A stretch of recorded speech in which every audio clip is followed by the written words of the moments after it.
What's good, YouTube? And welcome to the house. A ton of people have been hitting me up asking where they can get Battle of Chaos. Well, I feel like it's more of a DM era Dawn of Majesty where all the reveals were super hype, but then you ask, where's the money? Hopefully Konami has some surprises in store, as the Libromancers do seem to be starting off on the right foot, and I've been disappointed time and time again by TCG exclusive archetypes, but the question is definitely ticked up like, yo, it seems to be out everywhere, John. What do I do? Well, code HOLIDAY10, not what's good 10, code HOLIDAY10, weird to say a different code, will be 10% off and support the channel directly on anything site-wide, including legendary Duelist, Duels from the Deep, and I've got to say I would actually avoid that one. In my opinion, Legendary Duelist as a marketing ended in the OCG, and the TCG kind of continues to just put a ghost rare in the Duelist packs like the OCG does now, although it tends to be a different one. It has to be a banger of a ghost rare to save this one, kind of like Rage of Ra had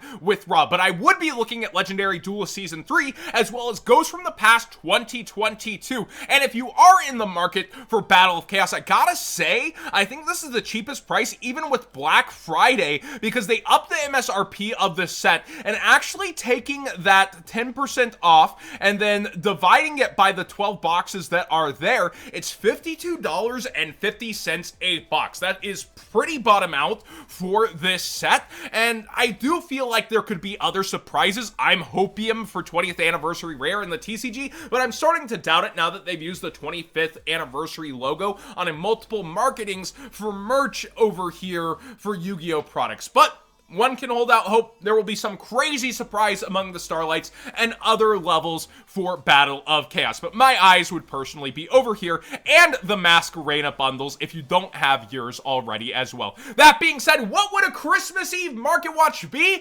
without ridiculous DragonMaid buyouts? The eternal rivals haunting us once again here on Market Watch. The secret rare kitchen DragonMaid bought out to a pretty ridiculous degree, going out of quantities, and DragonMaid Lorpar, only one listing on the entire market. Two, look at this, just a couple of bucks. I wonder if you can actually add that one to your cart. 0%, I don't know if you can, but there's one at a reasonable price before they're all gone. And I can't believe I'm gonna say this, but you might want to use that TCG player link in the description down below, costing you nothing extra to support the channel directly for the cards you'd already be buying. Even on the lower end DragonMaids, while this is waifu tax and waifu bait, they're disappearing. Look at this, under 50 parlors, under 40 kitchens, a lot of the super rares and stuff over here too, really low in quantities and slowly creeping up. If you want this deck and have wanted it for a long time, maybe during the holidays is the perfect time to weirdly pick this up. Now, you can deny climate change all you want, but the prices sure are changing on the weather today.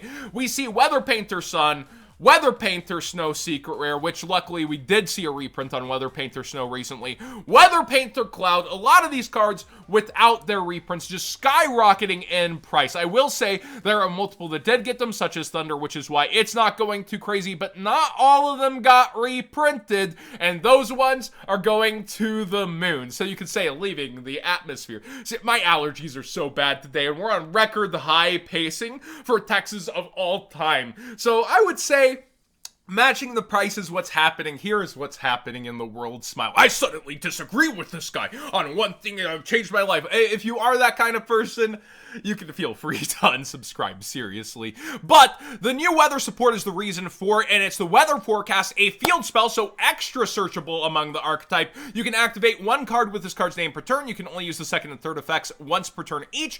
When this card resolves, you get to place a weather spell and trap directly from your deck to your spell and trap zone face up, so it self-replaces immediately on activation. You can also treat face-up weather cards in spell and trap zones as weather monsters and use them for link summons of weather link monsters specifically, which has been a huge problem of the deck, being able to deal out damage when it needs to, so this is huge. During your main phase, you can immediately after this effect resolves also normal summon one weather monster, so no longer will your monsters clump, you'll be able to get them out, and that just turns this stun deck to a whole whole nother level, and that's why so much money is being spent. I think that it's actually an absurd card. I think that it is amazing, and overall, a kind of funny look at what's happening. Supreme King Dragon Dark Worm is going up in price for the secret rare and getting bought out, and this only has 2 printings, one being common, and people always want to play that holo. Honestly, it's might be a good time to get the common, and it's at $1. With all the Odd Eyes and Pendulum support coming out in Dimension Force,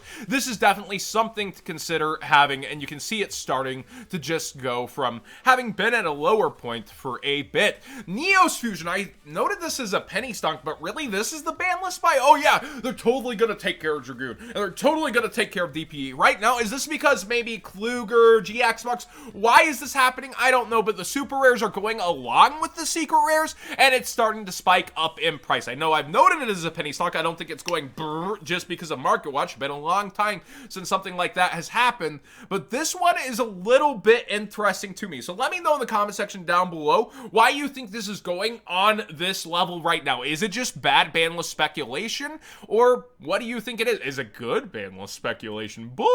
Predaplant Trifoyer, the legendary Duelist Immortal Destiny stuff, I would assume will be taken care of by Legendary Duelist Season 3, but this is going pretty far up in price very fast, becoming the most expensive Predaplant monster now at around 25 bucks. Also, Chimera Rafflesia continues to go up. Its lowest listings are around 11, 12 before it goes to 15 very fast. Again, Predaplant's getting new support. I've seen a lot of people starting to test this now and saying that it's the truth. We'll see as more testing develops and the actual format gets there. I don't like to test ahead of future formats because of how ban lists could turn out and all that, but I will assume a little bit that Legendary Duelist Season 3 should be giving some coolant to these prices. Speaking of Legendary Duelist Season 3, I just wanted to point out Brothers of Legend continues to go down in price where a lot of its value should be in there. They say a double dose of Jaden. When I'm excited, I start to stumble a little, but a double dose of Jaden heavily implies that the evil heroes will be in there.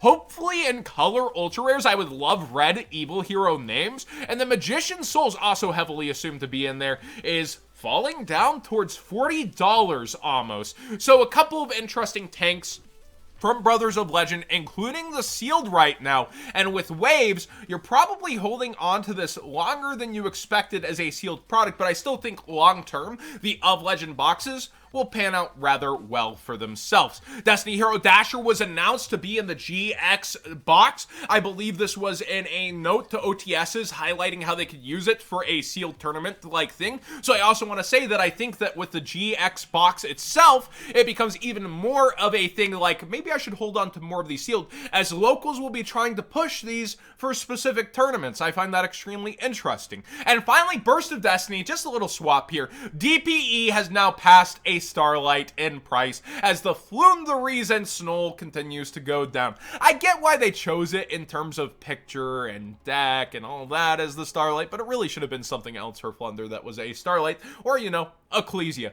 But here we go. A lot of change-ups in Burst slowly happening over time. Some coolant versus recent buyouts with Small World slowly, Lord of Heavenly up and down, a lot like Inspector Border used to be, and tons of other parts of the set. Still very cheap, including versus the EU, like the Flume the Rees and Magnificent Map. I'm gonna go enjoy some time with family for the holidays. I hope that you have a great one yourself. I will see you tonight on stream for maybe a little bit of a tipsy stream. Should be a fun time. That being said, please subscribe if you haven't already. Give this video a thumbs up if you enjoy the conversation, and know that it's okay to disagree with people on things in the world. Like, you know, people are gonna have hot takes here and there. If it's really that one push over the edge, I didn't come here to hear about that, then, you know, don't let the door hit you on your way out with your departure. But I seriously do think that you should look around the world and what we're doing to it, and maybe consider being a little nicer to it. Maybe just that kind of holiday cheer.